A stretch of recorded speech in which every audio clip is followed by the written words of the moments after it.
8 days under siege by Russian invaders, the city of Mariupol, Donetsk region, which has no electricity, heat, water and mobile service, has been waiting 3 days for a green corridor to evacuate the local population.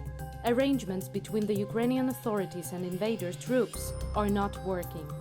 At once, when the evacuation of civilians begins and humanitarian supplies are dispatched, the Russian troops begin tactical regrouping to make more advantageous positions.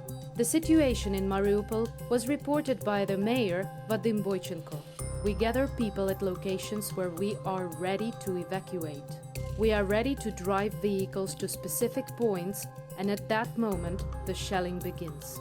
The day before, when the Ukrainian military made a corridor for people to leave the city, at that very moment, the Russians began a tank invasion of Mariupol. Because of this, a battle broke out, and the evacuation was cancelled.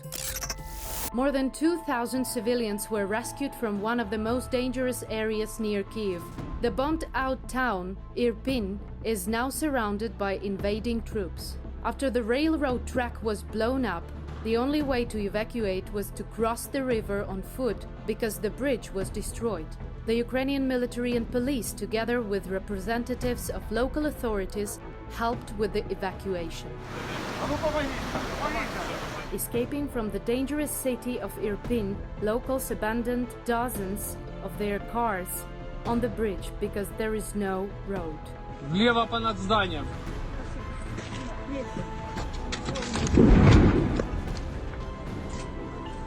During several days of evacuation to Kyiv, about a dozen people came under fire from the Russian military. Some people were killed. In 12 days, Russia bombed 34 hospitals and more than 200 schools in Ukraine. The information announced by Mikhailo Podolyak, the head of the presidential office advisor. Some of the buildings were completely destroyed. Some can still be renovated. The Russian military also destroyed or damaged 1,500 residential buildings, among them apartment high-rises. More than 900 towns in Ukraine are left without electricity, water and heating supplies. Several major Ukrainian cities are on the verge of humanitarian catastrophe. This is because they are surrounded by the enemies and they don't allow a safe green corridor. Barbarians of the 21st century. The Russian army is not able to fight against other armies, but it can kill civilians very well. The International Court of Justice in The Hague today began hearing on the case of Ukraine against Russia on charges of genocide by the Russian side due to the criminal invasion of Ukraine.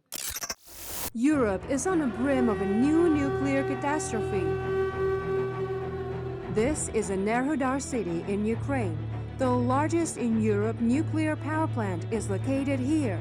Unarmed residents of the city came out to prevent the Russian occupiers from seizing the nuclear power plant. They understand that any damage to the plant will cause an environmental catastrophe, the next Chernobyl or Fukushima. It is no longer a Ukrainian issue. It is a possible threat for the whole of Europe and even the world.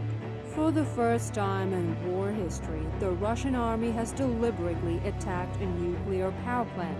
It is definitely an act of state terrorism. Even if the concrete walls of the plant will deter the impact, its transformers and turbines are defenseless against mortars and tanks.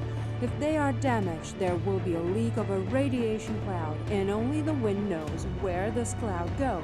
Ukrainians defend their land courageously, but their strength is limited. The Russian army acts like terrorists, shelling hospitals, maternity wards, kindergartens, and civil neighborhoods. Putin's army will stop at nothing, even if it means a nuclear disaster. We live in a global world. There are no walls of sanctions or money that will protect you from this disaster.